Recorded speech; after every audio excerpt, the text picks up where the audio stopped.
Little Dribblers All-Star Tournament. 1991. 1991. April the 25th. April what? 25th. 25th, okay. And this is our second game. Windy day. And it's going to be starting, oh, hold on. So look at that. Take my belt off. Oh no, she's going to do a strip tease for us. Oh, that's exciting. Is that all you got? Oh, no, that's a good idea.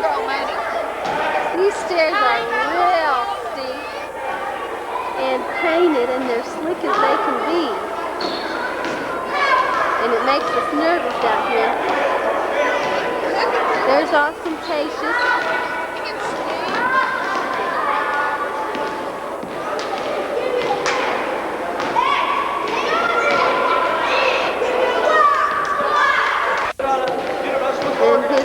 Illustrious assistant, Jeff Baird. There's Joyce Thomas. They did the same thing. Got that there. What happened? It's blinking here. What does that Yeah, just... There's Austin.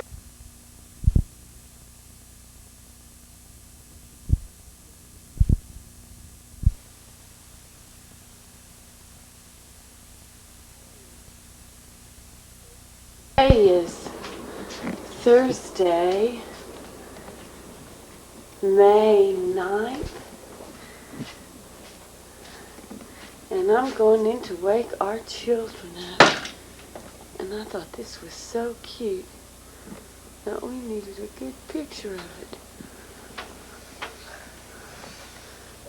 3 children in the teeny tiny space of half a bed. Look at that. Creighton, lately, he's being laid on by a whale.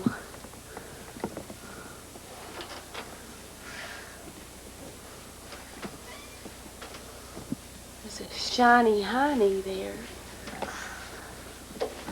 There's the first one getting up.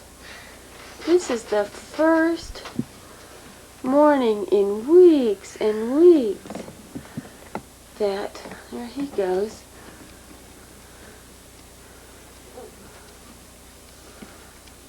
This is the first morning in weeks and weeks that Creighton has slept with Reagan the whole time and not gotten in bed with me. This looks like a mummy right here. Is that a mummy? Oops, the mummy's being unwrapped. Oops, the mummy's moving. The mummy must be cold because it's jerking the sheet back on itself. Let's see. Let's see what happens if we take... Oh, it is a mummy. No, it's not a mummy. It's a little girl. Oh, get off me, Clayton. It's a little girl that's going where for lunch today? No, ma'am. Where is she going for lunch? Politics, maybe. Why maybe? We have to be good. Oh, if her class is good today, Miss Jocelyn, her first grade teacher's gonna take them to all the fixings, and Reagan is gonna have what? What are you gonna have? Coke. She never ever gets at home. SpaghettiOs, boy. She could have had chicken fried steak or pork chops or chicken fried chicken, but she chose SpaghettiOs. Now they better get up because it's 7:15. In your dreams. No, in my dreams, I've still got 3 hours. Always for open arms. She will bring you shares. For hugs and kisses and so that she cares. T is for thousands of errands to run. She probably wonders whatever get done. H is for helping you coloring ways. Putting up your satire in my bed. B is for everything. Tomorrow has to be. That makes her so special to you or to me. R is for reminder. She makes it without fail. Brush your teeth. Comb your hair. Don't forget run tail. However you say it or take it apart, the one thing you are on the most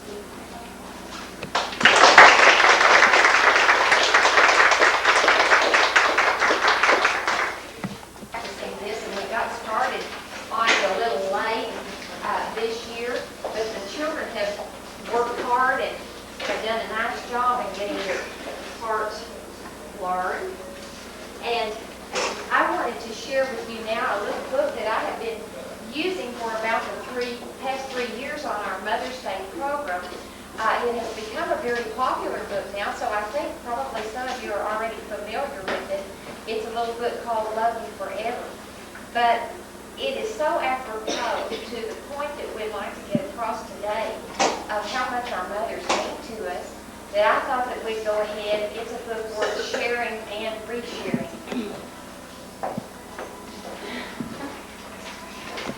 Here, I bought a new camera. I am not good at a camera anyway. And I had very much difficulty trying to work this one. Several shots that we had hoped to get, we didn't get.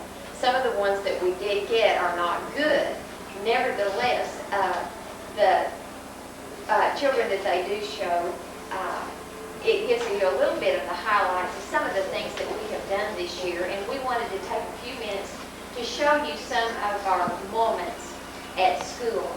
Our school year started off in October with the Boots and the Barbecue. And the children came dressed on Boots and Barbecue Day. That was our PTA fall moneymaker. And we had a poster contest. We had 2 winners out of our room for the whole intermediate grade. Justin Horn and Elizabeth Irvin's posters were selected. And so if I can get that in.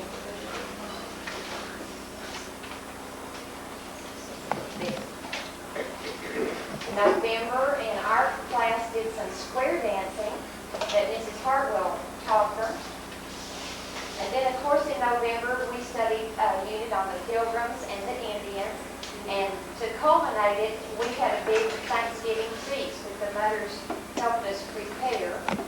And we had, just like the Pilgrims, we had fish and turkey, venison, corn, beans, blueberry muffins, apple cider, and pumpkin pie. And everybody ate heartily and enjoyed it.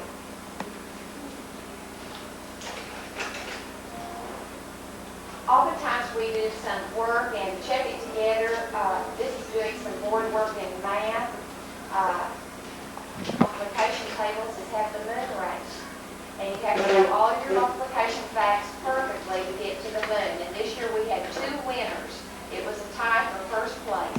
Justin Horn and Travis David were to land their rockets the very first. Then after Thanksgiving came Christmas, and we made gingerbread houses out of our milk cartons, decorated them with candy that the mothers sent. Some of them got more icing on their hands and in their mouths than they did on their gingerbread houses. But we did have a nice collection of little houses to take home to enjoy for the holidays, for the music. Then we had our Christmas party. Mrs. Workman and Mrs. Lee, our homeroom mothers, came and served refreshments, and here they're playing the little game that the children of the year. Sometimes we put our desks in rows, but generally we sit in groups, and we change groups up about every 6 weeks.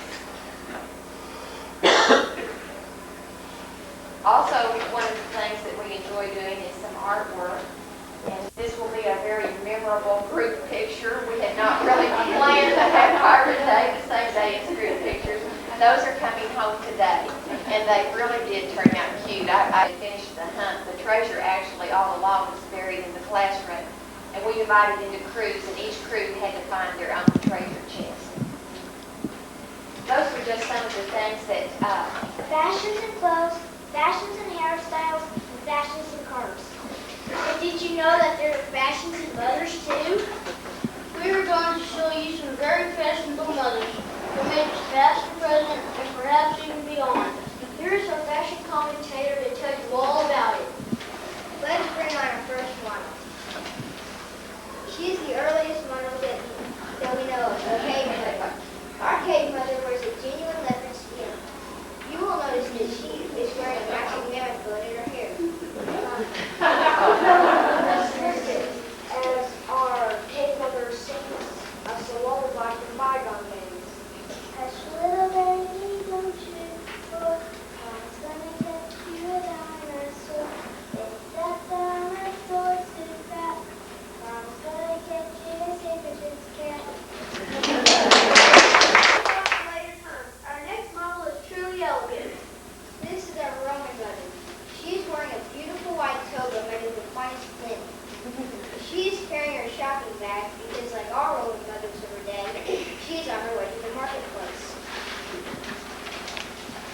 Tail, Bobtail, Phineas, and Peter.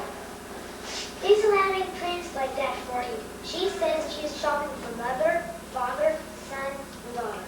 And when you have finished your shopping in the marketplace, what will you do? I will go have a cuppium of coffeeum in the forum. All mothers had to have that second cup of coffee to start the day. Let us move on now to other times and other places. We will now go to the city of Sing Song to find our Oriental mother. Here comes our Oriental mother now. Doesn't she look lovely? She is wearing a beautiful silk kimono, and like the custom of her country, she's carrying her fan. You will notice her graceful ladylike walk and her Oriental shoes. But please tell us, Madam Lotus Blossom, whatever are you doing? I'm always in my humble duties. And what are your humble duties, Lotus Blossom? Also, I am doing what all mothers in all times and places do. I am baking cookies for my children. Baking cookies? I don't understand. You're baking cookies. Why aren't you sifting flour and beating eggs? Why do you keep staring at that crystal ball? Also, I'm serving baking fortune. A little closer to home. We will move back to the late 1800s when many mothers moved west in covered wagons. Here comes our pioneer mother now. She is wearing a pretty calico dress and apron. And like all pioneer mothers, she has on her sunbonnet to protect her skin from the hot western sun. Like all mothers, she too had an endless list of chores each day. If we listen quietly, she just might tell us a few of her daily duties. Feed those chickens, slop that hog, put out the cat, bring in the dog, milk the cow, churn more butter. This is the last of the pioneer mother.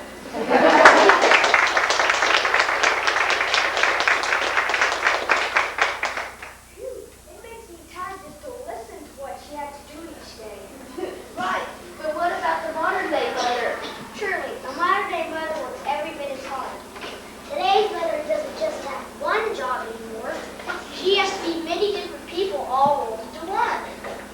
Every mother nowadays has to be a secretary to keep track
could these moms stand up just a minute? I know some of the mothers.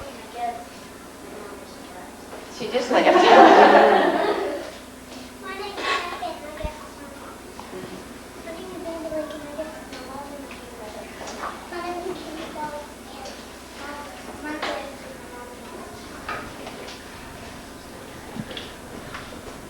Elizabeth Early, and I guess it's my mom. My name is Jenny Lee Bradley, and my guess is my teacher, Miss McGrath. Yes, I didn't have anybody to introduce me. Thank you, Jenny. My name is Travis David, and I guess it's my mom. My name is Casey Kilburn, and my guess is not here today. My name is Austin Carrot, and I guess it's her mom. My name is Justin Ford, and my guess are my grandma, my mom, and my little sister Angela. My name is Brett Johnson. My name is Nancy. There's Mr. Higley. Oh, there goes a ray.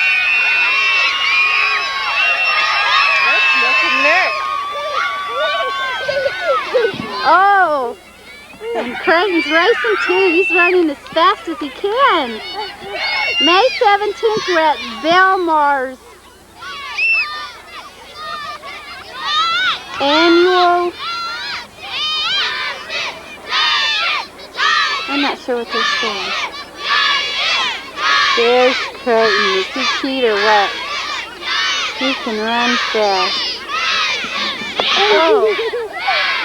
Okay, we are at Belmar's annual track meet. There's Austin over there. He just informed me that he... Whoa. There goes Creighton across the track. Austin just informed me that he won the softball throw this morning.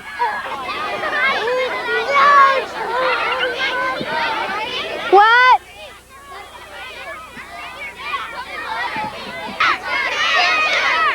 There's Richard and Justin and Andrew and I don't know that other one.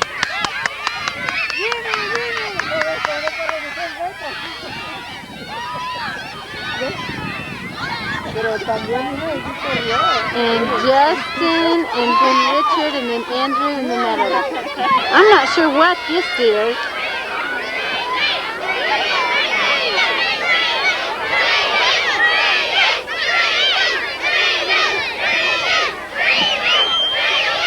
Somebody wants 3B to win.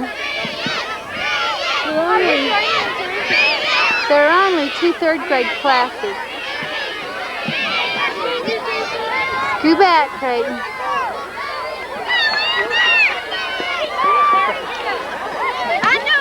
He's going to be running. Let's watch for him. What are they running right now? Is this a... Creighton, stay back here. There's Austin in the second lane from the right. And I can't see who else he's running against. And Creighton keeps hitting my legs.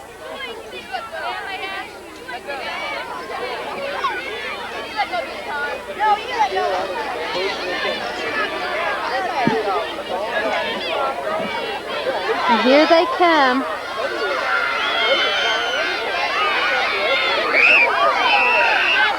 Here's Austin. Got it! All right! Woo! I don't know, but he sure is cute.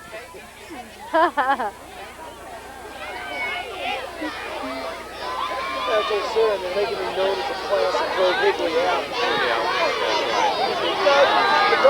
You kind of took him there, didn't he, Mom? Yeah, he's pretty fast. He must take after his mother. Is that true? It must be. You look like you'd be faster. He looks like his mother. Well, looks like you'd be Who is faster. his mother? Yeah, I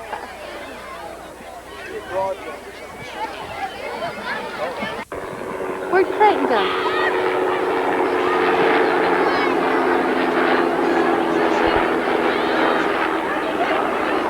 Ah, the clover's interesting him more than the helicopter. I believe that's full of water down in there. Today is Sunday, My deal feels so weird here. Why? Sunday, May 19th, and look how pretty Reagan looks. How pretty, how pretty Reagan looks. Austin, hold up your foot. Austin just got some new shoes. And where are you guys going?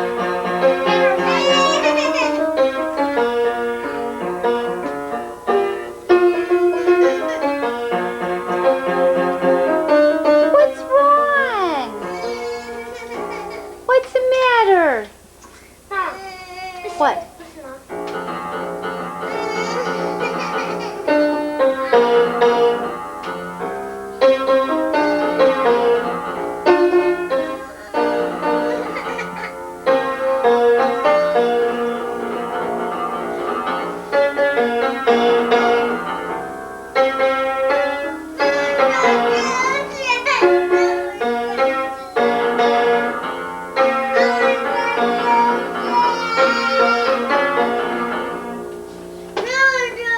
Hooray! That was Boogie Woogie Goose. Goose. And this one is part of the song for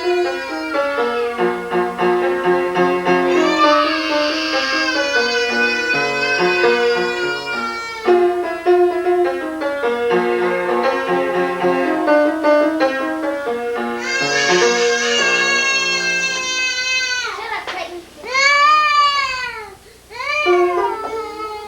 I bought Creighton some new shoes to wear to the recital today. Without him, and they're too little, so he has to wear his tennis shoes, and he doesn't like it. Reagan, what songs are you gonna sing? Play. Well, I think I'll turn off. Sign off now. Say goodbye. Here we are at Emerald College. That's where they'll be having their recital. Austin, no. Austin, we're not getting And up there. Austin's gonna climb We're on not the. gonna Take my picture. Wait till after the recital before we climb up there. Austin! Austin, this way.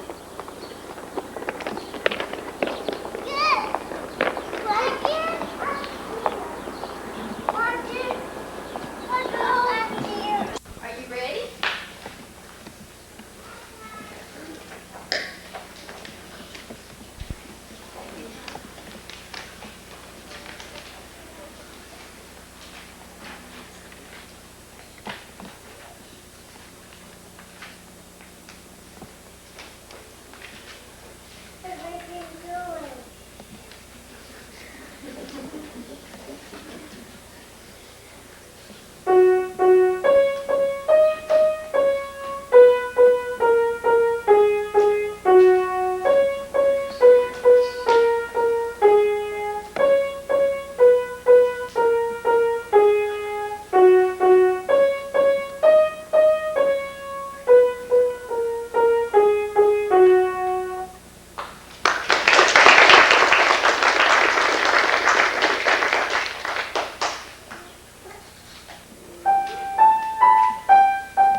Austin and Reagan have been taking lessons since the end of January.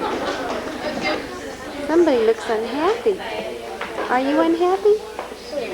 You. He's so hungry. He lives hungry. There comes Reagan. What's the matter with you? You did very well. Last 2 hours. Reagan, you did a good job. Last 2 hours, not 1.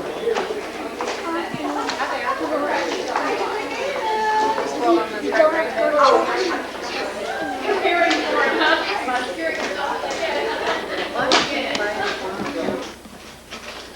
One of my favorite heroes is Joseph Smith, a prophet that was called to restore the church and translate the Book of Mormon.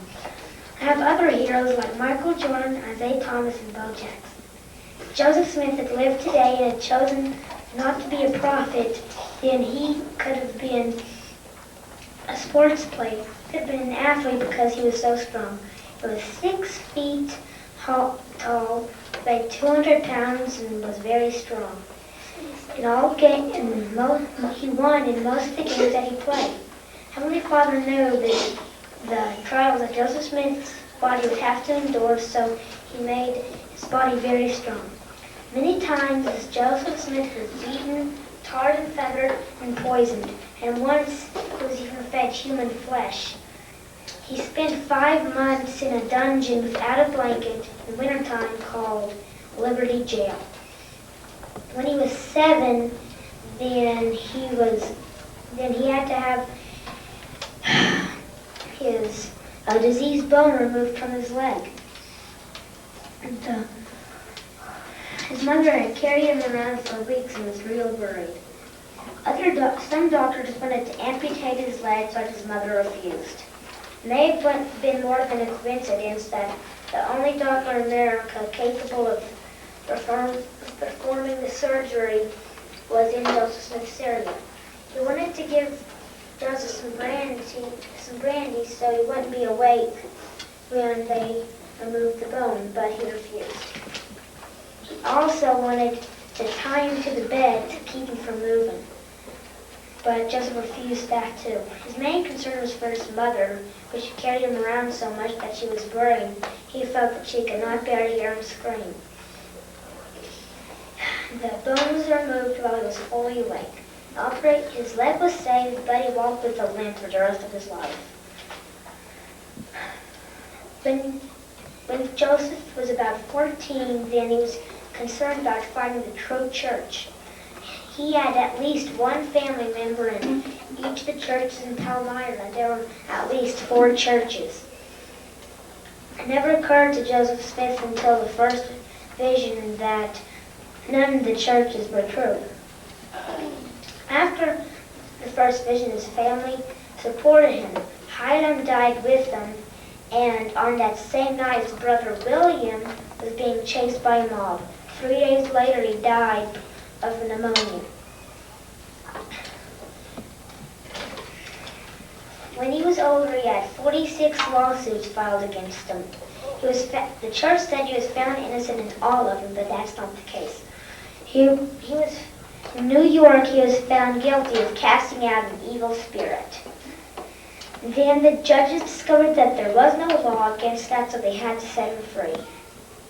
One day he found a black person named Anthony selling liquor on the streets, even on Sunday, even though it was against the law, so he could buy his child back from slavery. Joseph Smith was sorry for him, but he had to find him. The next day he gave him a horse, which Anthony sold, and he got his child back. These are some of my favorite stories about Joseph Smith. Brigham Young said Joseph Smith had done more good for the salvation of man than any other man alive with the exception of Jesus Christ. That is why Joseph Smith is my hero. Thank you, Paul, for a good talk on obedience and how Heavenly Father can direct us, and Austin for interesting facts about Joseph Smith. Now, got it. Good. You want to ask me some questions? Okay. Interview me? Yeah. Okay. Can I go get Reagan and Dad playing catch? I was telling Jimmy and Suzanne last night that every day when I pick you up from school, can you even see me in that lens? Yes. You can? Yeah. Doesn't look like it's pointed at me. Every day when I pick you up from school, starting about 20 feet away from the car, I see your mouth starting to move. And if the windows are down, I hear you going, Mom, will you take us to Toot and Totem and get us some chips? Mom, can Travis come home with me? Hey, can Mitch spend the night Friday night? Hey, can we do this? Can we do that? Finally, I gave you a new rule. I said, Austin, you have a new rule. From now on, when you get in the car, you have to say, hi, Mom, how are you? Before you can make a single request.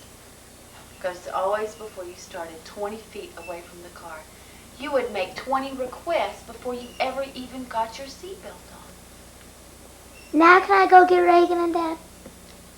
For what?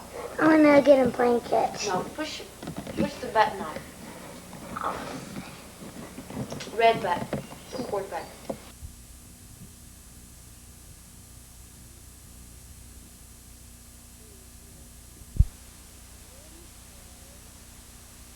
It is Wednesday, June 5th, 1991, and we are looking at boats, sailboats, and a yacht. Could we be in Amarillo, Texas? Surely not. No, ladies and gentlemen, we are getting a beautiful view of Lake Michigan in Chicago, Illinois. We're getting a fuzzy view of Lake Michigan. And there's the Navy Pier right there. Boy, that's blurry. Jeff and I drove from Amarillo to Oklahoma City last night, and we're still getting blurred. Caught a plane. Hold on. Plane. Let's see if I can get this focused. Caught a plane from Oklahoma City to Chicago this morning, and we are in Chicago, and that is an observatory out there. Reagan was sad when we left. Austin kept saying, when are you guys leaving? When are you guys leaving? Tammy Thomas is babysitting, and Creighton really couldn't figure out what was going on and didn't really care too much. Jeff was in a health liner at this wonderful Italian place, and we got home and it was so pretty outside I decided to get a picture of nighttime. The main thing you can see is the television. The Bulls are playing their second game against LA for the NBA National Championship. I'm not sure what we can see here. There's one building between us and the lake. It's really pretty. That's a baseball field down there.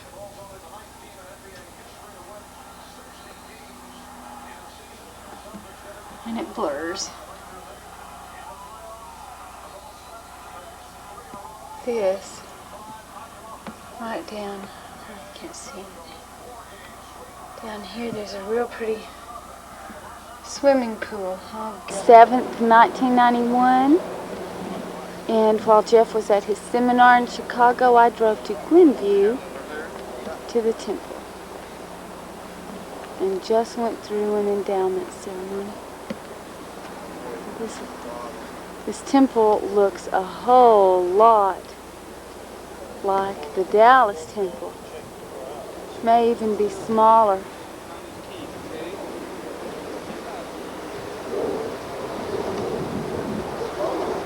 There's Moroni up there, and there's a truck about to hit me.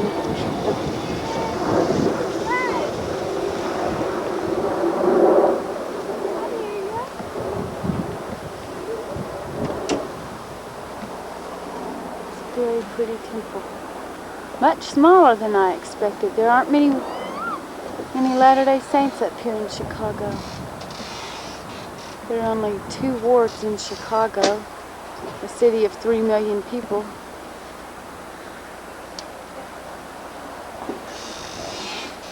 Now we're going to go get Jeff and drive to Burlington, Iowa.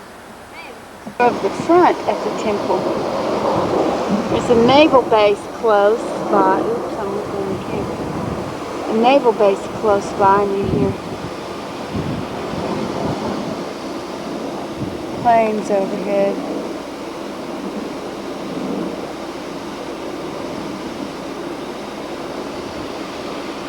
Yeah, it looks a whole lot like the Dallas Temple. I think it's about as old as the Dallas. We just got off I-55. Was it an interstate? Well, we just got off I-55. Is that right? We just got off I-80. We're on 88. And where we are is just about where Ronald Reagan was born. He was born in Sterling, Illinois. And I don't know what you can see out this window. There are hills. 40, 50 miles outside of Burlington, there's a beautiful sunset. And the trees just disappear. They'll disappear in a minute and see a gorgeous sunset. Now there's going to be a car in the way. Now there's a hill in the way.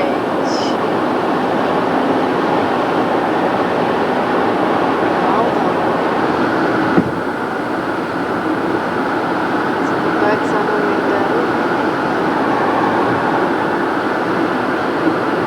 There's that beautiful sunset right there.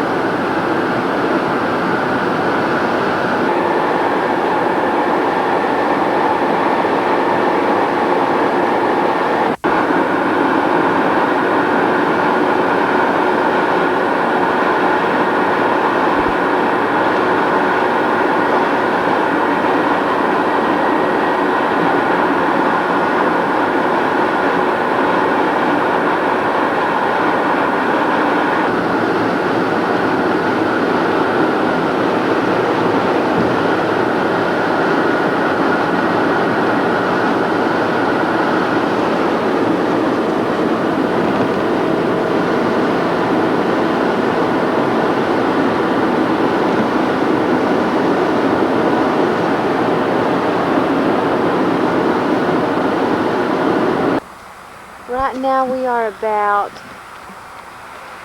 6 miles outside of Burlington. It was such a pretty sunset, I came out to film it, and a horse came up to see what I was doing, and there he is. Come here. What's your name? Huh? What's your name? That must be Burlington over there with all the lights flashing. It's a beautiful sunset. I'm afraid it's just gotten a little bit too dark to really see the beauty of it. And there's the horse. Horse's tail. And there's the other one. Okay. How beautiful it is.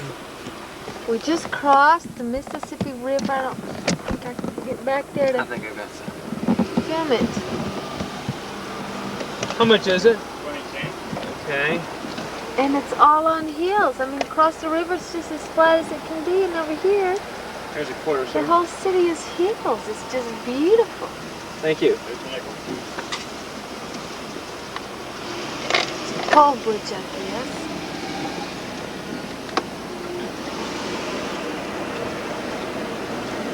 I once gave a speech before Rotary Club when I was in high school against put this toll way through. You did? Why? Why didn't you want the toll road? Because it was going to hurt the historical district of Burlington. It would cut through a bunch of neat homes. So did they do it? Yeah, there it is. Did they cut through the homes? Yeah. Well, this is absolutely beautiful. I had no idea it was so pretty. I'm going to turn this off and just enjoy the sun. My best friend Dave Rose lived on. I used to always live over at his house. Coming up, this White House is Dave's house. It's a big 3-story house. It's just enormous. He used to spend the night there all the time on weekends. He used to just spend all the time there during the day. This house next to it wasn't there, but rather this yard, which is part of Dave's yard, Stop it. that also wasn't there. A lot of fond memories of this house. Let me get out and I can't see it for the trees. Yeah. Don't shoot me. But you can't see the house for all the trees. I wonder if we should ask permission to do this. That is a huge house. That's a sunscreen on the front. It's 3 stories tall. And Jeff says that, tell him about throwing the, Dave and Rick and I used to, let me show you up there, Nikki. Dave and Rick and I used to stand on top of a roof with buckets full of water balloons and lob them over the trees onto the tennis court over here. Once during Memorial Day, there was a golf and tennis tournament, and we disrupted play by throwing on the tennis courts. Another time, a Volkswagen with a sunroof came down the street, and we lobbed a water balloon into the sunroof, the opening at the top of the Volkswagen to rent the driver. and what did he do? Oh, he stopped, and we hid. Okay. Trees were smaller. I can't imagine being able to lob them over those trees. Those must be, how tall are those? I don't know, but that's 20 years ago. Yeah, it's 20 years ago. Those trees have grown a lot.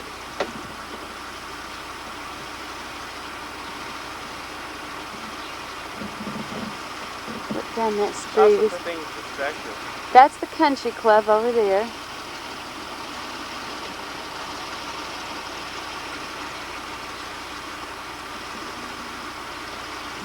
And it's gorgeous.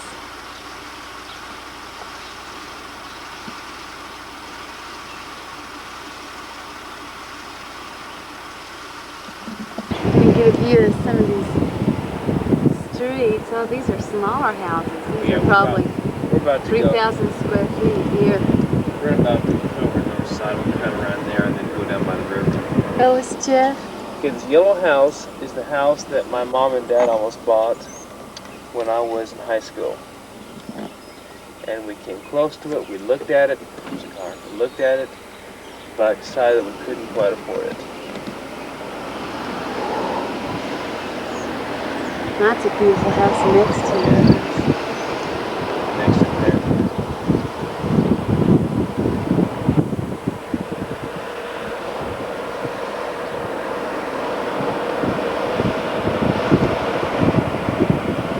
Here's the shell. We're about to go over on the North Hill, and you remember that you and Dad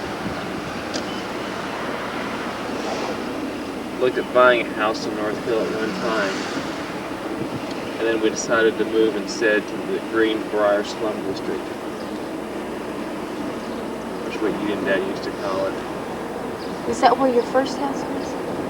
the Greenbrier. 112 Greenbrier Road. Now let me see what I'm trying to get. Where was that point?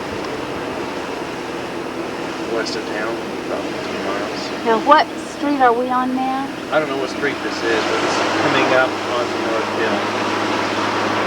Do you remember this time? Yeah, I remember all this. Now let me see if I can drive around some fun places.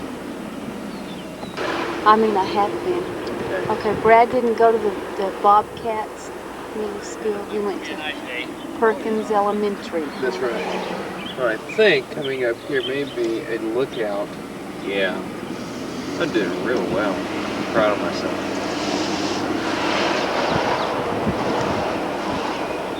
Some of these houses. Oh, is this the Mississippi coming up here? Well, I don't know. That's the Case factory down Yeah. there? This is not what I'm looking for. But it's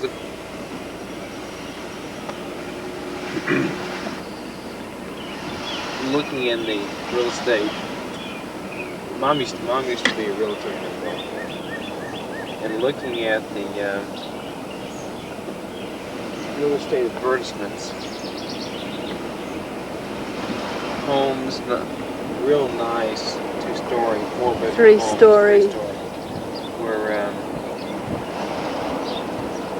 they're going for $50,000 to $60,000. Okay, Mom, we're on North Hill. Let's go on this right here. We're at North Hill. Look at some of these homes.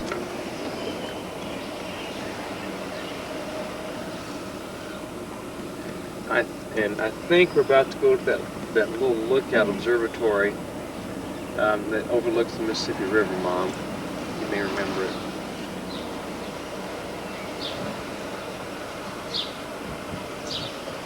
Yeah, there it is. Thanks. Look at that house. Isn't that gorgeous? Can you take that map down? Sure. Get me that reflection. Look at that house. My goodness gracious.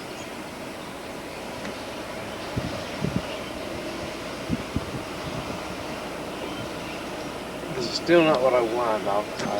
Here, just Well, let me get out. Yeah. This is the Mississippi. This is the Mississippi River. That's where Daddy swam in the river. I water skied here in the river. I did all kinds of things. My brother Brad walked across the river. I swam across the river. If you look down there, you'll see a barge. You see that, Nikki? You've got barges that go up and down the river carrying No, coal. I don't. Oh, is it right? Whoops. Wait.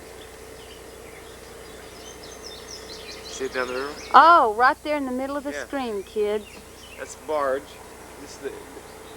And barges that go up and down the river carrying coal, iron ore, and other materials. Big, powerful boats. And Daddy used to get right behind one in a teeny tiny boat and ride the waves. The river's been flooding. You can tell, if you look across the river, you'll see water that goes beyond the trees. Yeah. So you can tell that the river's up. It's been flooding some. On the other side is Illinois. And kids, about 4 hours straight that way, Chicago.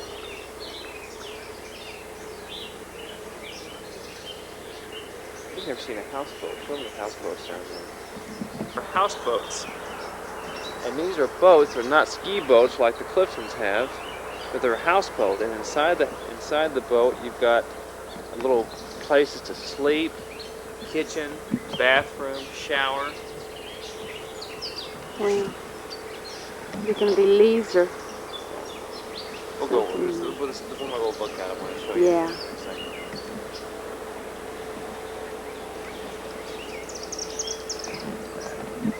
Tell them, Jeff, I turned it on. Yeah, okay, Mom and kids were here on North Hill still, and this is just one of those Burlington houses. Look how long it is, how big it is. And in today's real estate market, you could pick this thing up for between $80,000 and $100,000. It looks like an apartment complex. It's just enormous. And Nikki's showing you some of these beautiful homes. And then Mom and Dad remember Mosquito Park?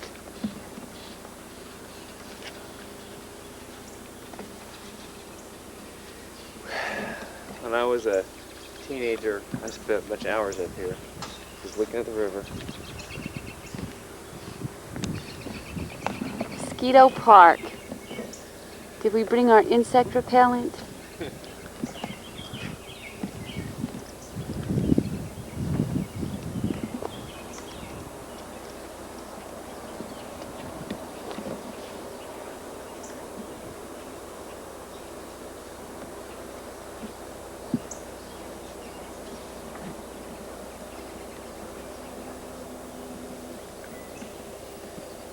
Hey, Nikki, Uh-huh. over here to the left, you'll see the river you'll see the main channel of the river going down there where the barge is. On the right, yeah. Then over the left, you have tributaries. And basically, you have, this is where the Mississippi splits off, and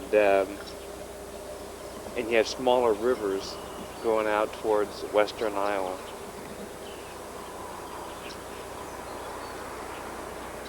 Or actually, that's really not correct. Actually, we got rivers pouring into the Mississippi.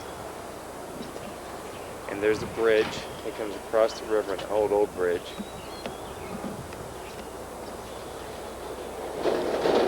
And also going ahead where you're at it, just kind of show the street here. It shows some of these houses.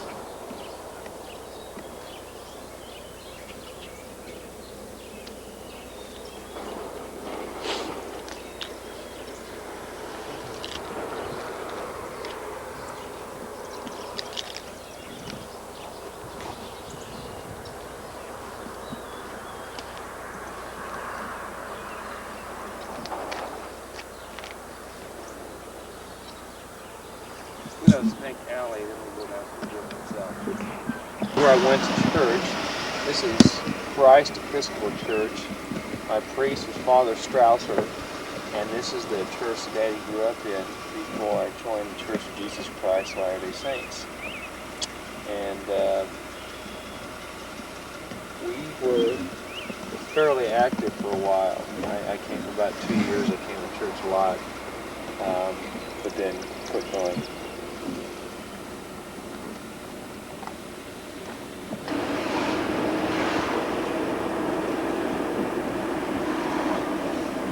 Your dad's house too. Never mind.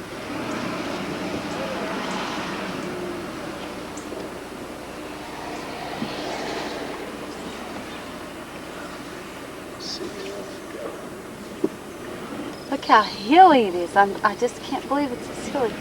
It was flat from Chicago to Burlington, and once we crossed the river, it was solid hills. Kids, we're about to go down Snake Alley. Which is not really an alley, it's a street. It's an actual street. Is it a real famous street? Yeah, it's a world. Do you have the thing on right now? Yeah. It's a world famous street. In fact, Nikki's showing you the entrance. Look at some of these houses. And you really can't even tell the houses. Yeah, you can't see the houses for all the... There's the Snake Alley entrance. I can't find it. Oh, there. Hold got on, it? let me get a picture of the sign. Stop for a minute. Whoa. Oh, it's real blurry. Whoa. Yeah, I'll get real close. Yeah. Okay. Circa 1894. Circa means built, right? Or beginning. Begun. Just take a look, Nikki. But just take a look at the hills. Also, while you're here, just take a look on the other side. You see, show the kids how hilly this place is. We're at the top of a hill. Okay. You see the church over there? Okay. The children are going down Snake Alley.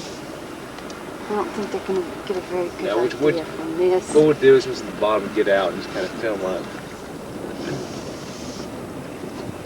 This is a real tight squeeze. Whoa, it's brick and rocky or brick and bumpy, I should say. Teeny tiny thin bricks. Let me get a picture of the road. See how skinny those are. They're real narrow, long bricks. Okay.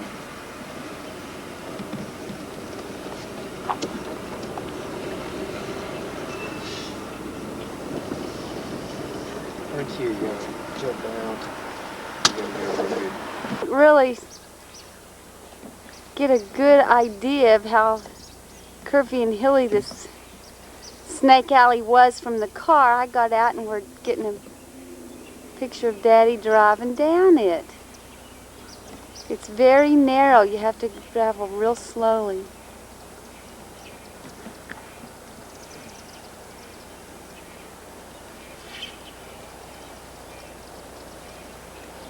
Because the curves are very sharp.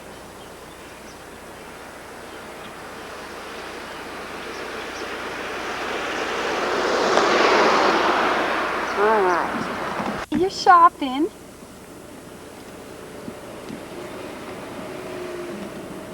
This has changed a lot. Has it? Well, the buildings haven't, but they've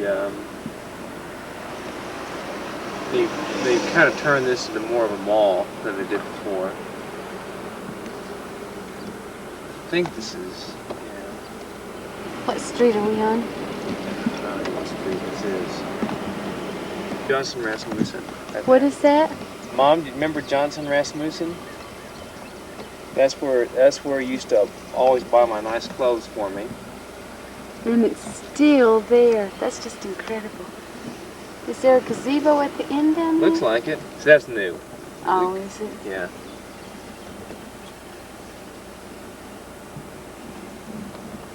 Did you see what street we were on? No, not yet. I think it's Jefferson. We're on Jefferson.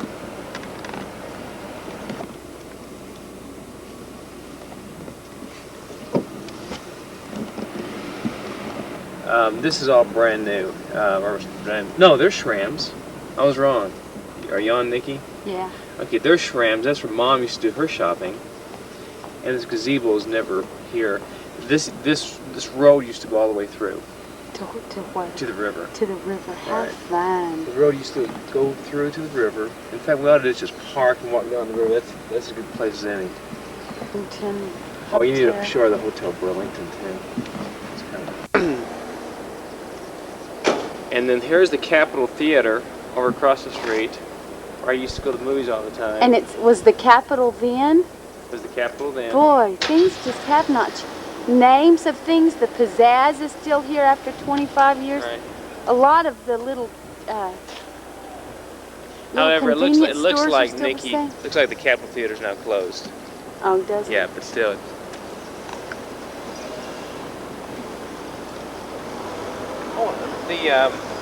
We had two movie theaters in town: the Capitol, which you just saw, and then the Palace. And the Palace is still here. Nah, we're gonna get you. All right, smile. Wave. Did you get the Palace? Remember, this is Jefferson Street. This is the main street downtown, and Jefferson Street used to come all the way through. There is where my fingers point is where Shrams is, and since we've left, they've closed the street and made it the pedestrian mall. And now, then Nikki, we swing around. We're about to go down to the river.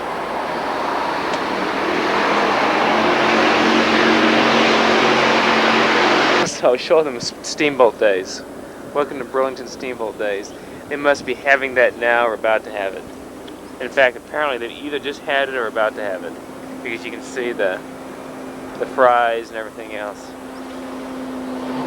Okay. That's the hospital up on the hill, and that's where Dr. Rowley was the chief of surgery. This is the railroad bridge going across the Mississippi. Mommy's showing you now this section that's a little bit different than the others. When a barge comes through the river, that section swings out. The whole thing just swings out, where the barge can go through the bridge. Because the bridge is too low to go under. It's too low to go under, so that thing just pivots around.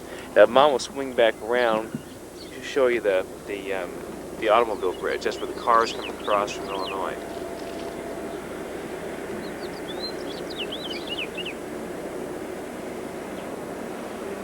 Is that the one we came across Yeah, that's last one we night? came across. Unfortunately, the Mississippi is somewhat polluted. I'm just going to Oh, is it really? Yeah, just take a look at some of the stuff you see in it, and look at the color of the water. About to see Mom in it because I'm tripping trying to get up here. You see kind of some of the junk. And look back out over there too. The sun's over there. I think Okay.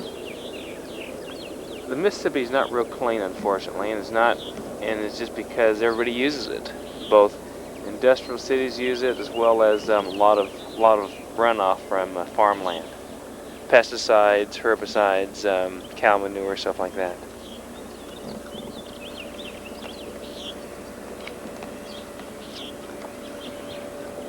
This is where Daddy swam, where I water skied.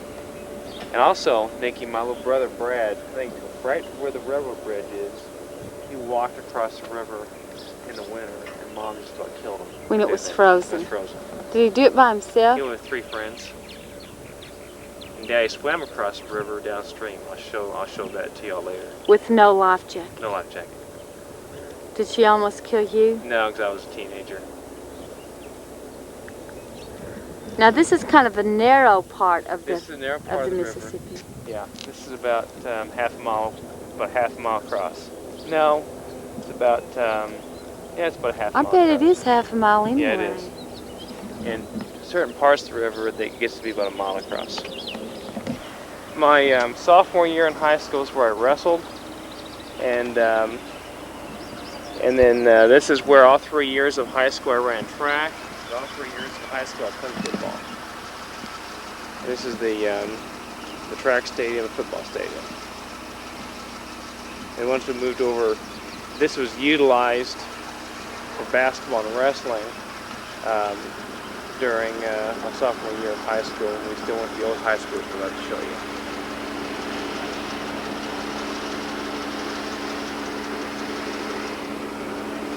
Burlington High School, otherwise known as BHS. I went to my sophomore year of high school here, and then at the end of my sophomore year, the new high school was completed. We moved over to the new high school, which I'll show you later. I think this is used as either a middle school or junior high school now.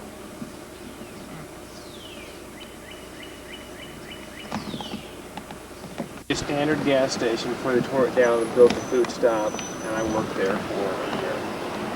Okay, this is Dankworth Park, and its sister park, D-A-N-K-W-A-R-D-T, and its sister park is Crapel Park.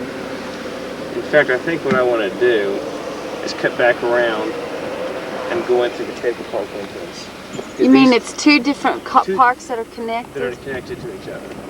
Okay. And if I remember right, I like Crapel Park's entrance rather than I do Dankworth's. Okay. Here's Crapel Park, C-R-A-P-O, and this is the sister park to Dankworth Park. And these connect together. And as far as I can remember, these are the 2 most beautiful parks I've ever known.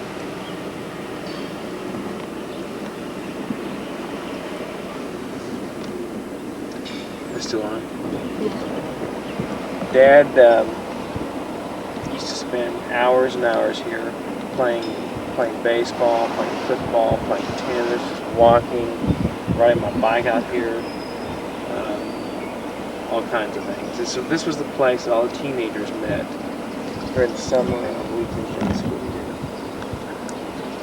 year. This brings back a flood of memories.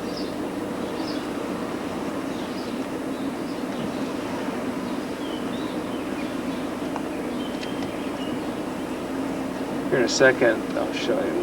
When you heard it. The first day I was here, I was kidnapped.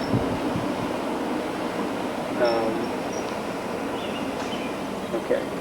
The first day I was here, I was kidnapped as part of a kidnap breakfast. And right over here to the left is where we had it. Right in that field is where we had our kidnap breakfast. Demers right in front of the tennis courts. I can't get it. Let's just get out of here and kind of walk through here for a second. We had a kidnap breakfast. It was the first day I was in Burlington. And at 6 in the morning, it was my pajamas. And a bunch of girls came. I don't forget how old I was. But 14? I was 14.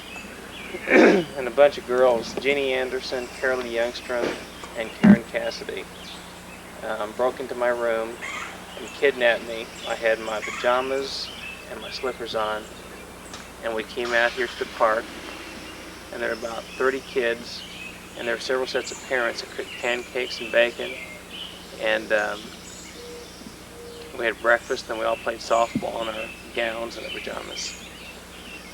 And that was on a Saturday morning. I got here like on a Thursday, and they did that on Saturday morning to me. How fun. Horse. I forgot who he is, Nikki. Let me lock the car out.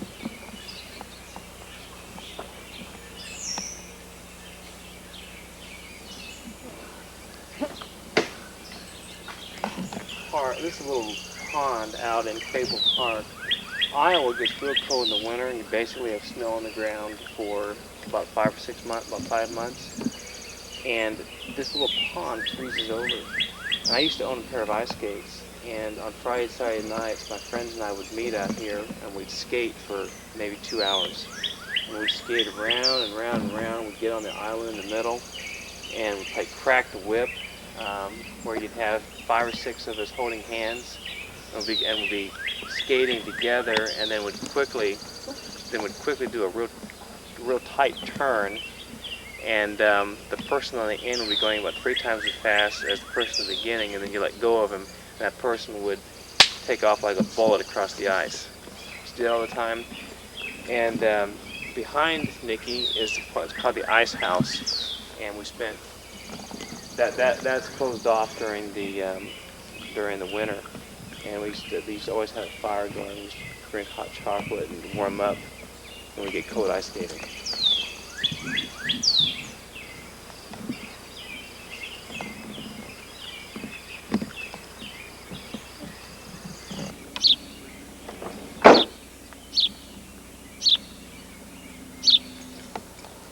Hawkeye Log Cabin Museum, replica 1909.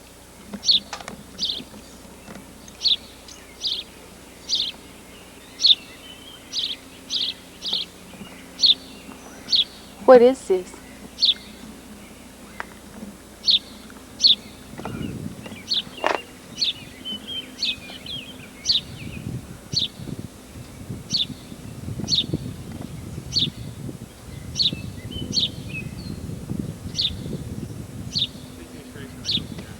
You on? Yeah. Okay, down where my fingers pointed that way, you have the beginning of what's called the Wildcat Trail, and it's a trail that goes about. Where is it? Just through the trees. We could hike it if we had time, which we don't have time right now. But it goes about 1.5 miles, and it goes. We're about I would think about a couple hundred feet above the river right now, and the trail just cuts along these cliffs over above the river. You go through some caves, and there are 2 caves that you can go into, and it's covered with trees. Caves like just in the hills? Yeah, they cut back. Yeah.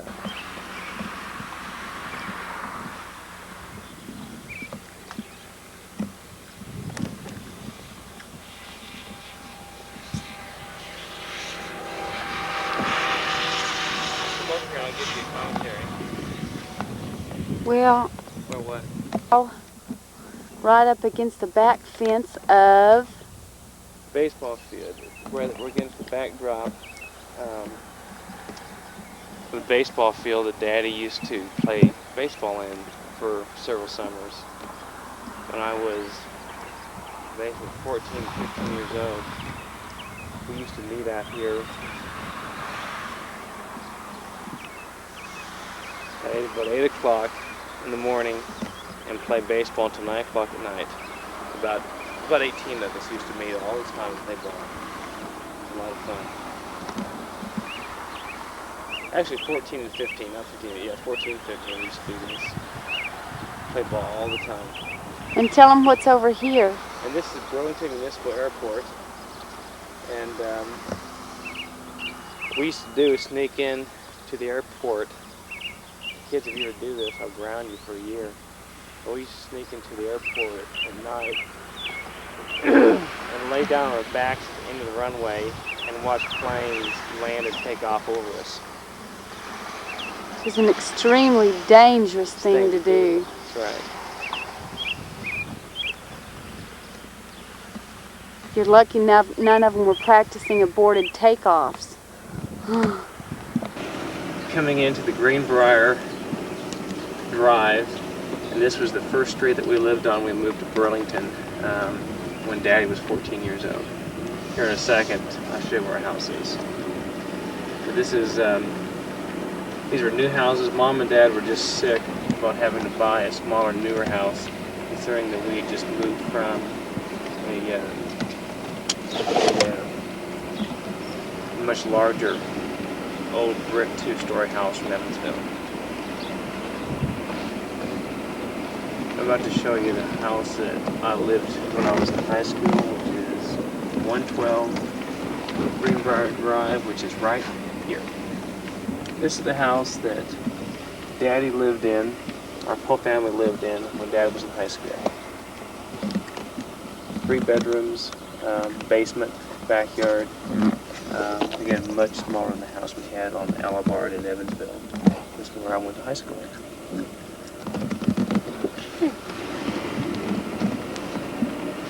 These are not real nice. Oh, I think they're very nice. They're just new, I mean, compared to the others in town. Near the about 25 years. They're so well kept. Yeah, I mean, are. it's a beautiful, immaculate neighborhood. Okay, wait, let's get a picture of that porch, right? Oh, shoot. Right there. See this porch? Kids, I Right used to have there. I used to have a Volkswagen Beetlebug. One morning at 3 in the morning, the police rang the doorbell, asked me if I had a Volkswagen. I said yes, and they took me around this house. And some friends of mine had picked it up, carried it, and put the front wheels on top of that porch. Great. It's Elementary School. I can't turn it down there. And this is where sweet little Uncle Brad went to school when he was little. I think I want to do this. You went. Or what grade was he in? Brad was always 5 grades below me, and so Brad was in 4th grade when we moved here. And this is the grade school that your Uncle Brad went to, called Perkins Elementary School. Wall Street, I love that name. And this is the street where my family moved to in the summer of '71, right after I graduated from high school. It's one of the most gorgeous homes. Back where you can stop, get out, take a look at it. Right. This right there. Street is some kind of a museum.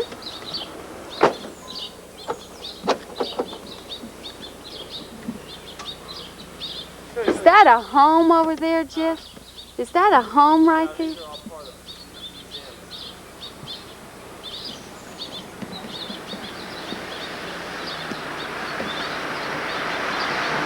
House across the street.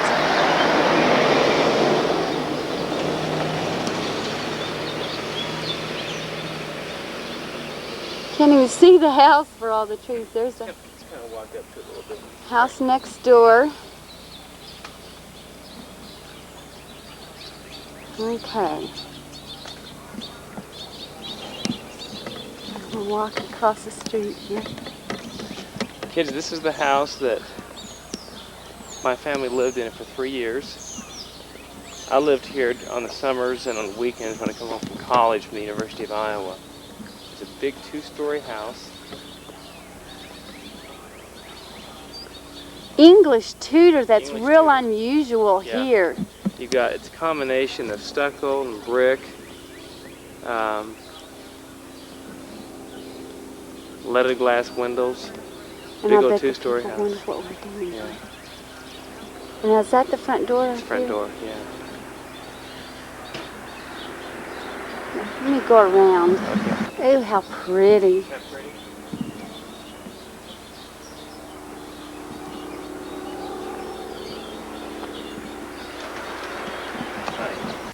Hanson. Hanson, and Yeah. y'all went to church with Max and Mark? of the Garniopsis. Okay. Okay. Was Jim Jim and Virginia Yeah. Garniop. Please turn that off. Okay. Hi. It's my I've wife. got good Okay, all over it's my my head. wife. We Oh, Oh, you are so kind We to live let in us Amarillo do now. this. Oh, you and, do? And Nikki Okay. is from Amarillo. We have 3 kids there. Uh-huh. And I've been back to the Midwest since 1974. Oh. And I was in Chicago on business, and so we took an extra day and a half to ride the car. Oh, good. And this is the first time I've been in Burlington since 1974. Isn't it a pretty town? Oh, it's just beautiful. I just can't get over it. I just can't get over how Did you buy pretty this it from my is. parents? No, we bought the house from Dr. McCabe. Okay. And I think McCabe probably bought it from your folks. Okay. Oh, no, there was somebody by the name of Jones that I think it was Jones that lived here for maybe a year and a half or 2 years. Okay. Huh. But like all the light fixtures are all the same. Okay. And all we did in the living room, you should ask your parents sometime. Everybody keeps saying that there's no hardwood floors under here. But there's hardwood floors upstairs. And I can't figure out why there wouldn't be hardwood floors down here. Ooh, I bet we could get your number and ask her and they could call And you. we painted. Yeah. You know, basically that's structurally the only thing that we did was in the kitchen. Painted, new carpeting. Painted and new carpet. Yeah, Oh, left man. all Oh, the this windows. is just going to thrill Laura to death. The windows are wonderful. Oh, they are You know, just, they we really drove by are. last night and the light was shining out of them. Yeah, the windows are really, I mean, it's, Oh. you know, it costs us $300 a month to heat it. But, because there's absolutely no insulation. Is that right Yeah, in the these storms stucco really walls? don't do anything. See, in West Texas, in Amarillo, it's a new town, it's real Mm-hmm, flat, and it's just, you don't see 2-story houses. No, no. You ever been to Amarillo before? Or did My you just know? husband has, but I know about, Okay. you know, Amarillo. And you know, we were talking a while ago and I don't think we've seen five homes that Okay, are now, 1 story.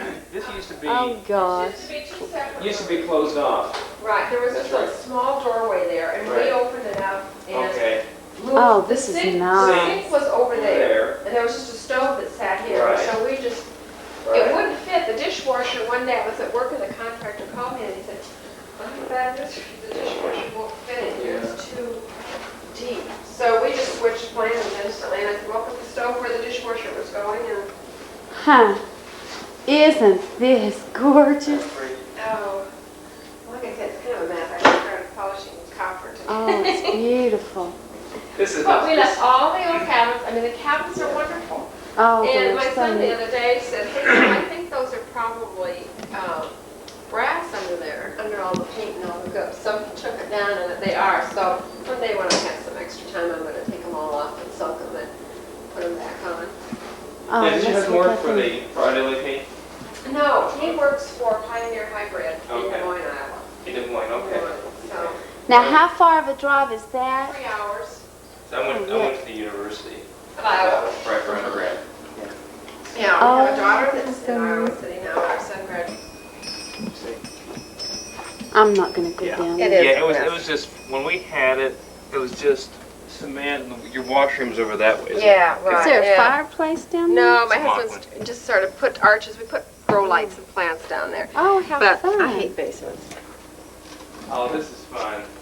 Who's your next door neighbor? Well, people by the name of Shirey live there now. He used to be a real strange couple. Ewingers.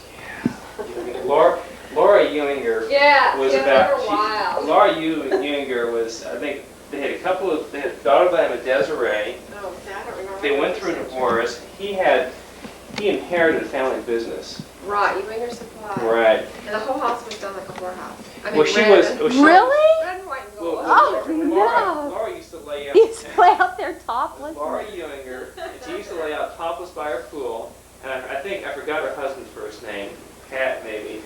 Anyhow, he inherited a family business. Oh, it's beautiful. See, our kid, we've got a 9.5-year-old boy, a 7-year-old girl, and a 2.5-year-old boy, and of course, Mom and Dad live in Amarillo too. Right around the, okay. in fact, Half 5 block- houses in a corner. half block away from us, so we're gonna From take us. this back. We're going Oh, back. Side yard. She is so nice to let us do this. I can't believe it. Oh, this is just gorgeous. She She doesn't said- know, she doesn't know us from Adam. That's really nice of her. It's worth taking the time to do this, isn't it? Yeah, it is. I mean, that's really lucky. Now, is this the south side of the house? Yeah. Okay. No. Now, where's your basketball goal, Jeff? Well, I didn't have it here. I had it at Oh, at the other house. Okay. Yeah. And then the house. What a nice, fun room. I bet this gets really hot in here. That's the kitchen window that, where the sink used to be, I bet. I think give her something like a legitimate, different business Huh? cards. I hope she doesn't. Oh.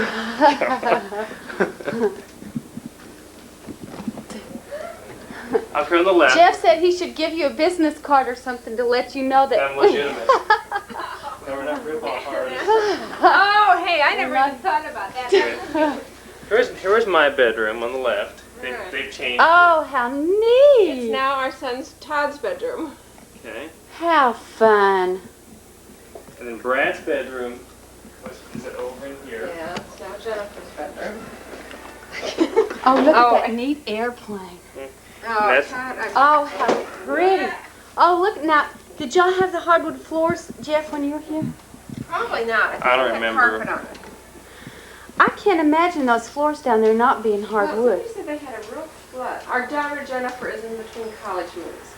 She's Oh. moving from from her sorority house to an apartment, and I'll tell you, Where's she going to school? Iowa City, What sorority is she in? 85. Oh, yeah, I was a Sigma Pi. Uh-huh. They've gone through some tough times lately, but I used to date 85.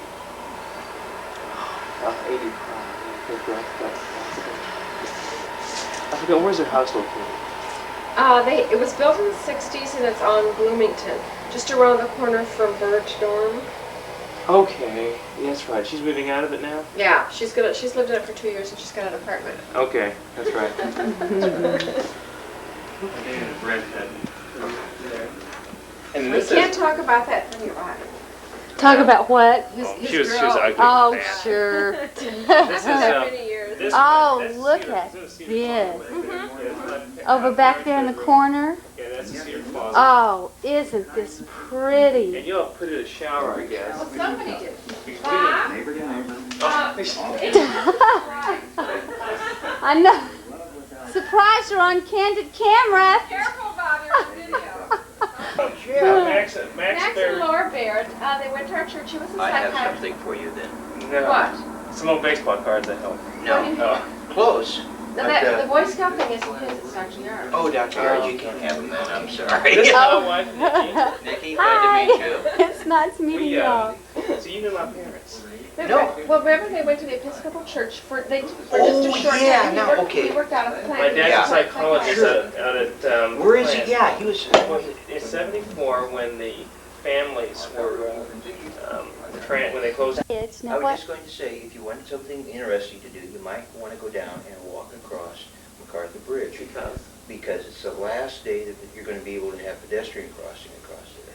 Because of the new bridge construction, which is just downstream. And I think it would be well worth going down and taking some pictures because it's really an impressive view Yeah. today. It's the last thing that you can ever do. And you'd be able to shoot back into the city Yeah. and really get a good shot. That's of the true. city. That's true. And it looks very European.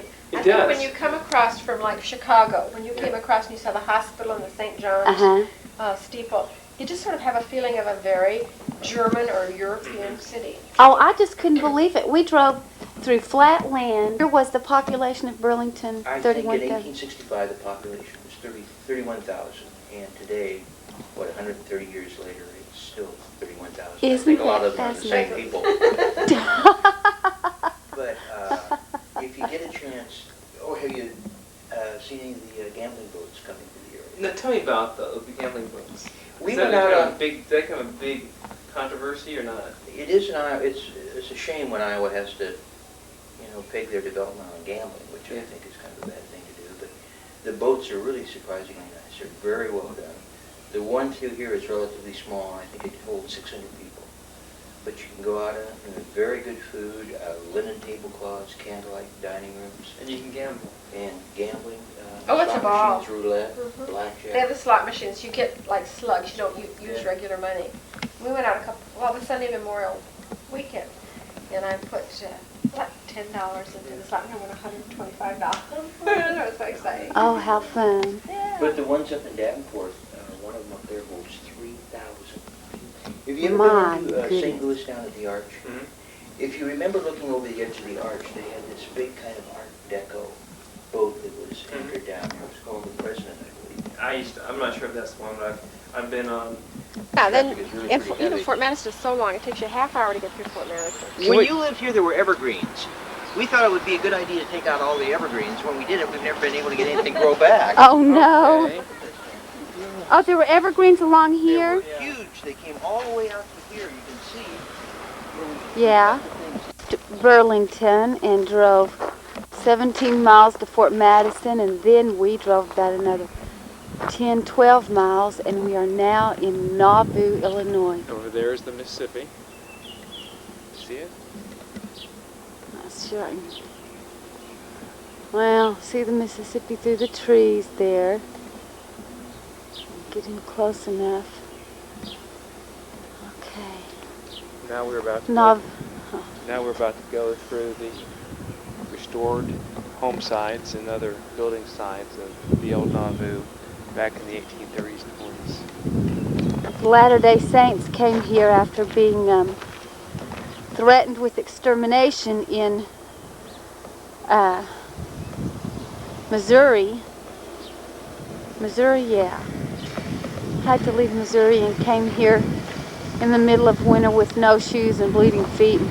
The people of Quincy were very kind to him, and they really helped him out a lot. And then they found a swamp, and they drained the swamp and turned it into, they called it the city of Joseph. Joseph named the city Nauvoo, which is a Hebrew word for what? Beautiful?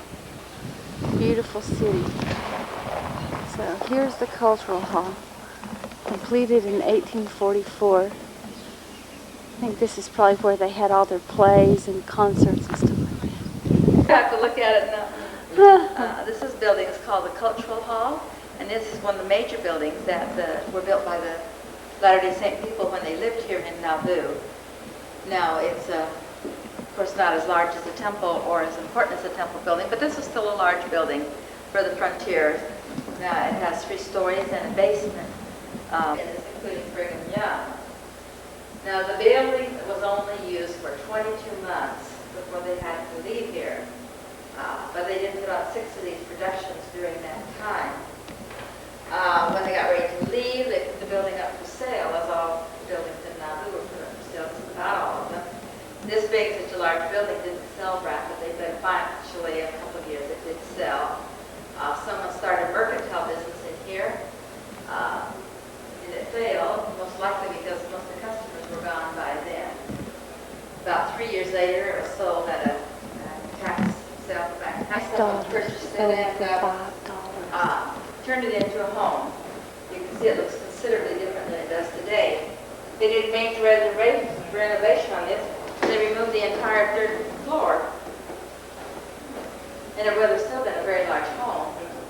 Now, when the Church of Jesus Christ of Latter-day Saints repurchased this property in 1967, this is the way it looked. And an elderly lady lived here. And she said she did the same process that was used originally. These are made out of pine. Both these things are made out of pine. And the benches have been grained, so they look like oak. And the columns, of course, have been painted, so they look like marble.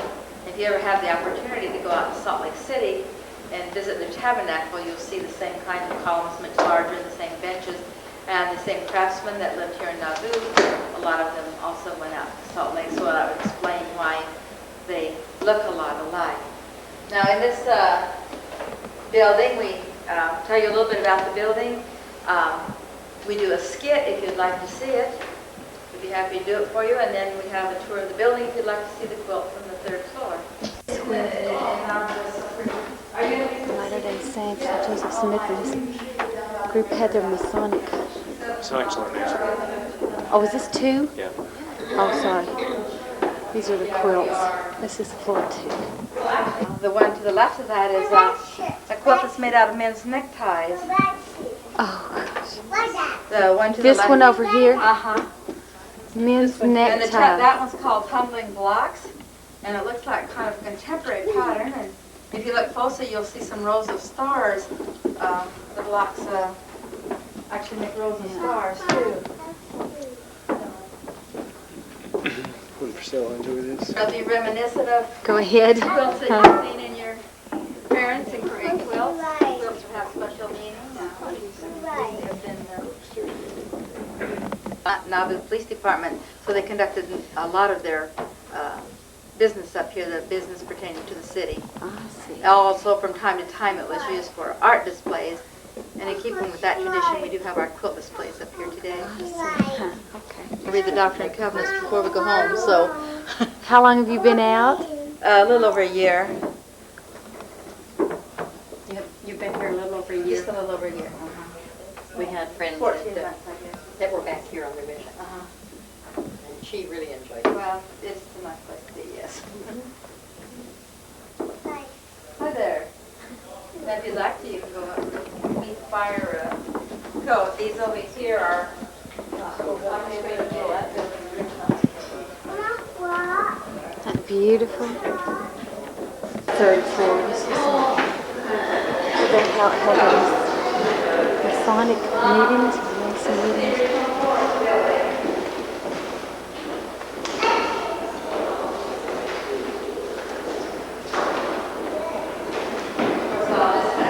Boy-girl outhouses. This is the Scoville Bakery. And it's right next to the Cultural Hall that we were just in. There's Nikki inside. Well, Their family tradition said that they were even baptized by Joseph Smith. They had 8 children, but only 4 survived. She died in the spring of 1846, giving birth to twin girls, and they only lived 10 days. And it was right after that that he took the remaining children and went west with Brigham Young and the pioneers. So that was after. Look at that neat outhouse, and there's the summer kitchen. I guess they cooked out there when it was hot, so it wouldn't heat up the rest of the house.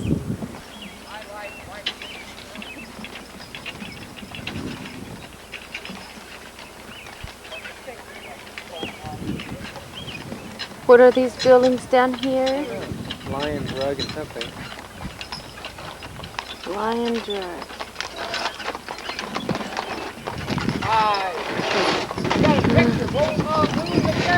Yeah.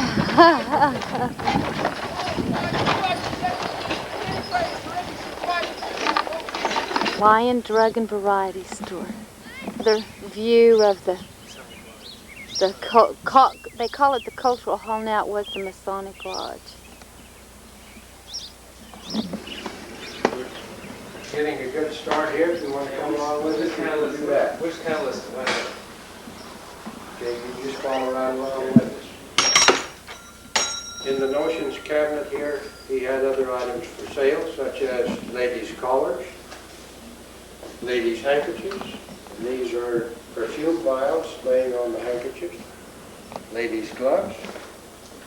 Also, combs. My dad used to shave a lot of them. Razor straps, another thing that he sold. I used to use that on my rear end. We want, such as vanilla bean, licorice root, cayenne pepper, ginger root, garlic, cinnamon, cloves. Caspicum, what's that? Capsicum. Caspicum. Capsicum. They use that in quite a few of these rubs similar to irritant type rubs. Oh. Such as, can't even think of the name at the moment. Huh. But then corn would be used also on the table. So on the back wall you see cured meat. Corn. Yeah. Wild turkey.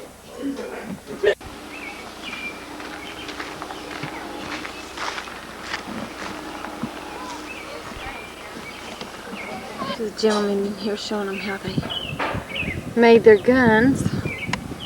Jonathan Browning's gun shop. I'll probably fall off the sidewalk here. Was connected to Jonathan Browning's home, which is right there. I'll walk down here and see.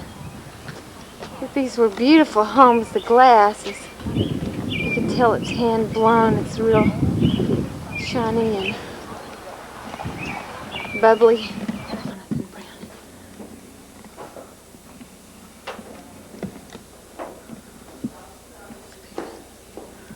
Dining room, parlor. It's cabinets.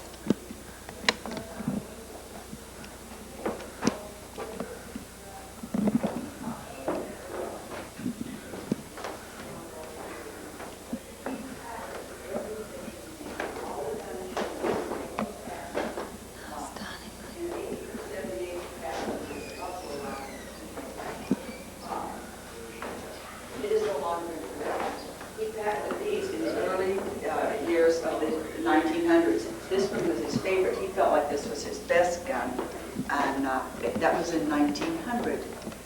These 4 guns plus the little handgun are still in production by whatever company bought the patent, because he patented everything, but there was no way he could make all the guns, and he would sell the patents to whatever manufacturer was interested in improving their guns in that manner. Colt bought the patent that handgun he patented in 1911. In 80 years, no one has been able to make a better one. They still issue that to military people as a sidearm. Military people still carry. It has, up until recently, it has been a 45.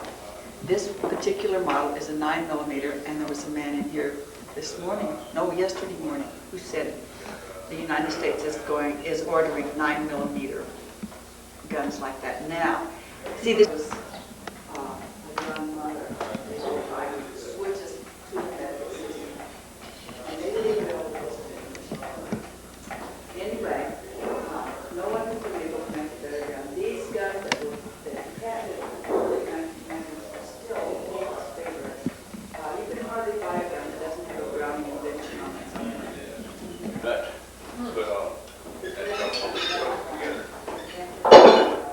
Gas operated.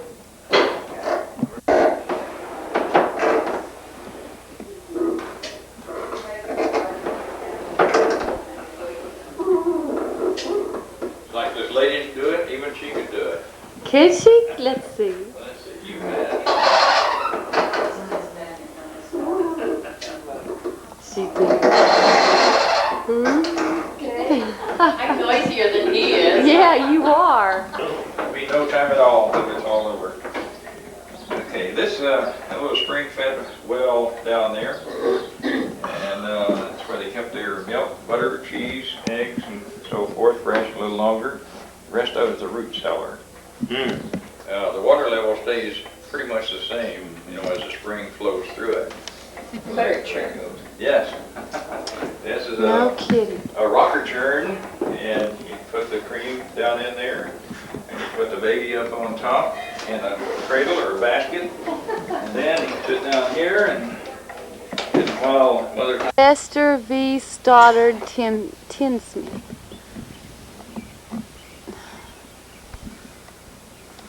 It's Carolyn.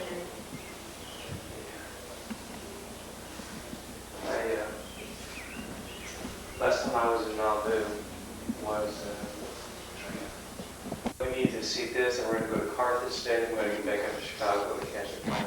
Oh my goodness. Yeah. Where you from? Texas. Oh. We were, The couple that was just in here. Heading there Texas. F.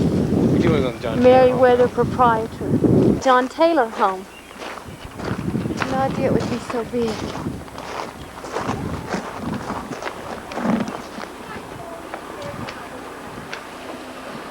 Master's original. These engravings on the wall to your left are of 1837 and 1836. They're beautiful, they're detailed. They follow you wherever you go and turn. As you move across the hall, their whole body will turn with you.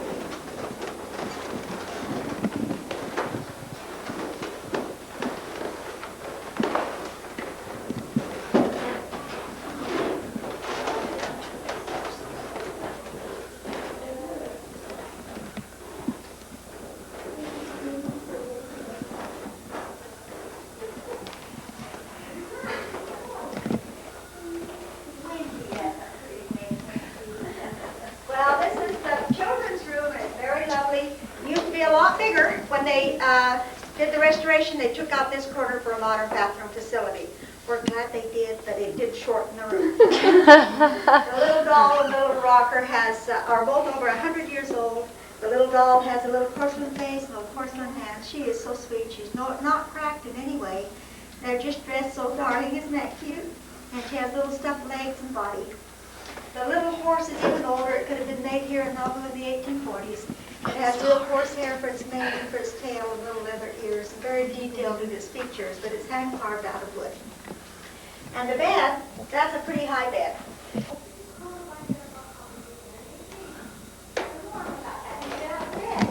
And here is the printing office. Times and Seasons, Nauvoo Neighbor. There's Nikki standing before it, smiling.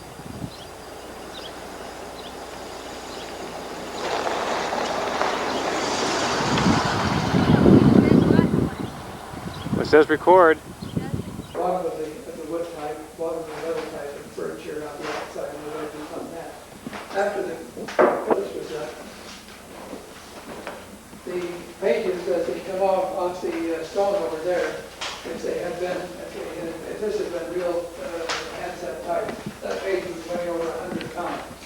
And it took a printer 18 hours to set one page in type.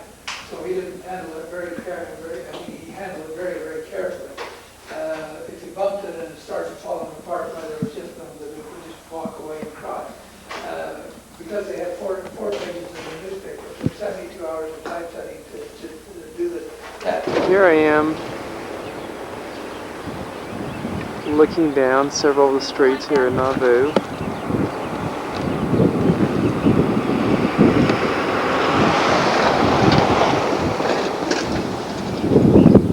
Main and Kimball.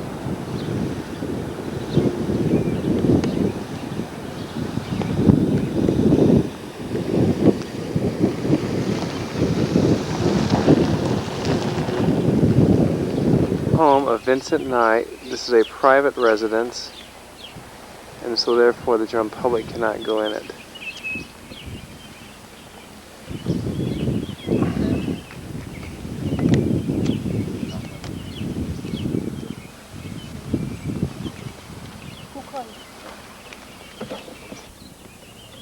Okay, here we're about to come to the Brigham Young home.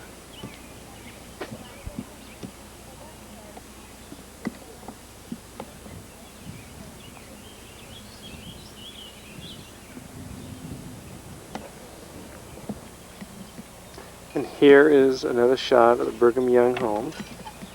I'm kind of far away, so I'm not sure how good you can see it. We're going to go here first.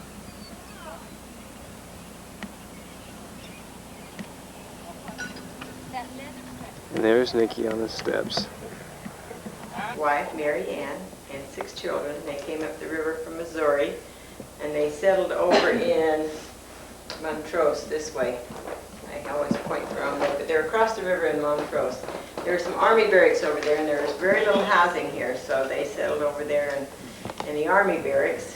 And then Brigham went on a mission to England. And while he was gone, Mary Ann came across and got this acre of her land. This was her allotment. And she moved into a log cabin that was unfinished with her children, then 7 children, and lived here until Brigham came back from England about a year or so later.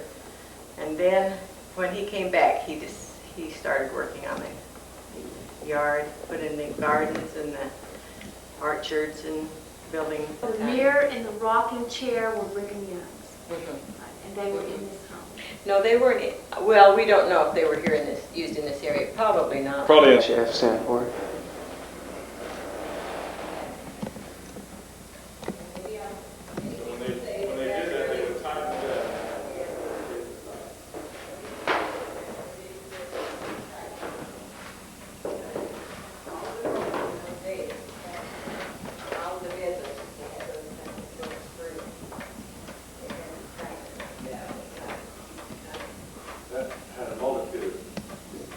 Testimony, and he said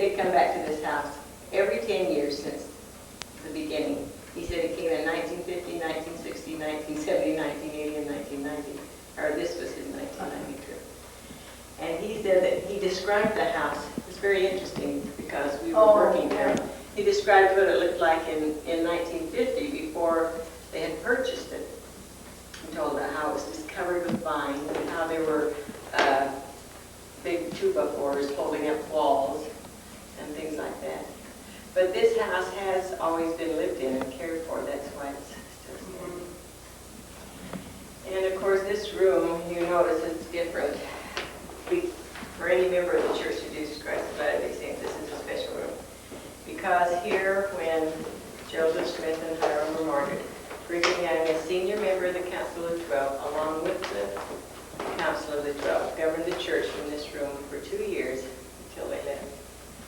So there were a lot of important things decided in this room, a lot of problems solved, a lot of humble experiences, a lot of governing things that had to be solved. Does he look more like that over there, I guess, than Yes, that's over here? That's That time. That's the way he looked. That was a picture taken in his early 40s, and that is the way he looked when he was here in this area. And of course, you've seen the picture of his older age many times probably. And this letter on the table they've set out just because it's interesting. This is a letter that Mary Ann wrote to Brigham. He was on a mission with some of the 12 to the eastern states when Joseph was martyred, and that was Mary Ann writing to him, letting him know about it. If someone would like to read it out loud, we have a copy here. Go ahead, Carolyn. Yours.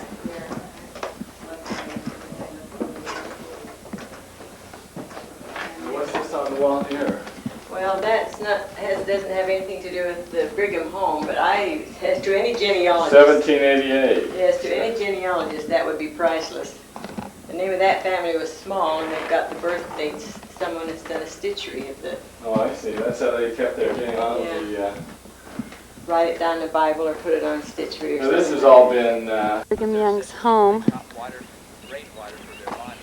There's his outhouse. There's their. It's not a basement. What do you call that? Goes down. You keep all your vegetables down. Again, this has been reconstructed. But this is one of the first things Brigham built back in England. He dug down to build his root cellar when he got into water. Root cellar. So he had to build it above the ground. Now, some of the bricks in here are original. You might even step in. This is built double wall construction with a 6-inch airspace in between. And even the roof is got in there has a big space. You know, Nothing ever froze in that root house. 6 inches of air between the 2-layer walls.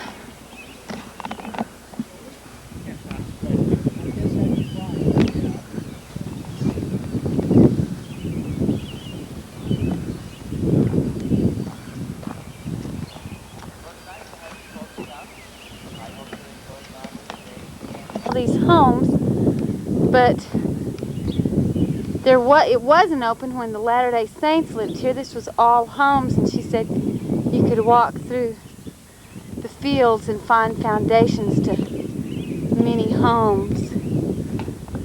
She said at the height of the peak, Webb, private home at Mitchell. Stepped in a pothole. Sydney Street. We're on Granger. I wonder if the street's named after Sidney Rigdon. I would assume so.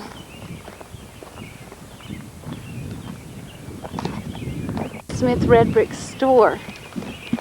And this is where they had the School of the Prophets up in the top of this store, and they all the men sat up there and chewed tobacco and spat on the floor, and Emma Smith got so sick of it that she'd complain, and Joseph Smith finally prayed about it one day and received a revelation that we now call the Word of Wisdom. This is a replica of what the original looked like back in the 1840s. It was opened in early 1842. The Mormons, also the ROS, used this as a meeting place back then. It was torn down in 1890 but rebuilt in 1980. Smith Family Cemetery Landscape Project, funded by the Joseph and Hiram Smith Family Foundation. Dedication August 4th, 1991. The Reorganized Church. So they are, what did that lady tell us they were doing over here? I think it's a joint thing between the Reorganized and the LDS Church to restore all this. What are they restoring though? I can't remember. I think they're restoring his homestead. The Smith Family Cemetery, I think. Didn't she say they were redoing the cemetery? Something like that, yeah. Okay. This building over here is the Nauvoo Mansion. What is this one over here? The little one and the big one over there? The Nauvoo house. The what? Nauvoo house. The Nauvoo house. What's the little one? And this is the Joseph Smith homestead. Over there is the Joseph Smith Mansion. Now we're taking a tour. And we're about to go to the Nauvoo house, through the Nauvoo house I think, to the Joseph Smith homestead, and then to his burial plot. There is Mississippi River. Later, his widow Emma married again, a man named Major Louis Bideman, and the Major decided to finish the building. What he did was he tore down 80 feet of each wing. I can't get her, remember? The foundation would have continued on out this way. Okay. And he used the foundation stones to complete this little stable and office building here. And he used the bricks to complete the building the way you see it now. And then he and Emma operated it as a hotel for several years. And today we use it as kind of a hostel. We have a youth group staying in here this weekend. We had a family reunion last weekend. It'll hold about 60 people. An interesting point is that in this cornerstone of the building, at this corner, when they took it down, they found the original manuscript for the Book of Mormon. It's a very valuable manuscript. The Major decided to be very diplomatic about it. He divided it up and gave some of the pages to the LDS Church in Salt Lake, some of them to the RLDS Church, and some of them to his friends. So, that's what happened to that. Well, there's still some pages in the LDS vault in Salt Lake City. The RLDS pages have a vault in Kansas City, and the ones that he gave to his friends we don't know. So. Well, he told him he couldn't. Okay, so this is where Emma Hale Smith lived after she married Louis Bideman. Right here in this corner is where the original manuscript of the Book of Mormon was found. It owns this now, and they use it as a hotel, which just blows me away. It goes straight north and south. Nauvoo is on a very sharp bend in the Mississippi River. It kind of almost makes it into a little peninsula. Main Street starts here at the south end, goes straight north, and touches the river again at the north end. So it's kind of an unusual, because the son of Joseph and Emma Smith, he was born.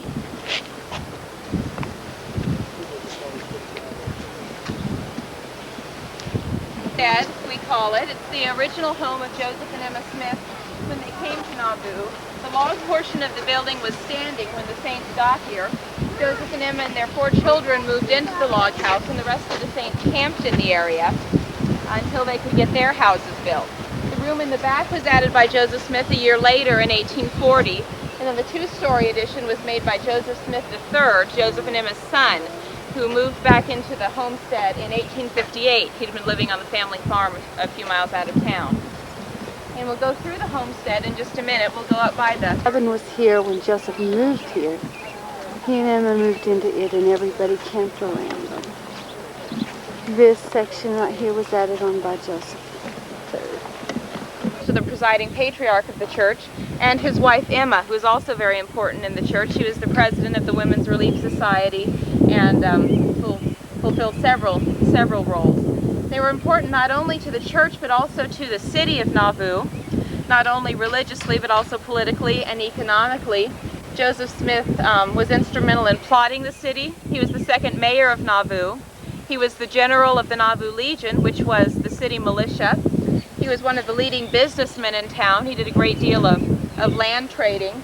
The brick building that you see through the trees there is the Red Brick Store, which is a general store that was operated by Joseph Smith Jr. It's not a part of our tour, but it is open to the public. We have a guide in there until 6 this evening who'd be happy to tell you a little bit about it if you get a chance to go down there. When Joseph and Hiram Smith were killed, it was in 1844, they were killed in Carthage, which is a few miles away from here, and their bodies were brought back to Nauvoo. Emma Smith was afraid that the bodies would be disturbed or mutilated. There was a price on Joseph's head, and she was afraid that someone might try to collect that. Can y'all hear me? Okay, just making sure. The wind's blowing against me here. So in order to prevent that, Emma had sandbags placed in the coffins that she sent to the cemetery, and she had the bodies of Joseph and Hiram buried secretly, first in the foundation of the Nauvoo house, which we were just at, and then when she heard that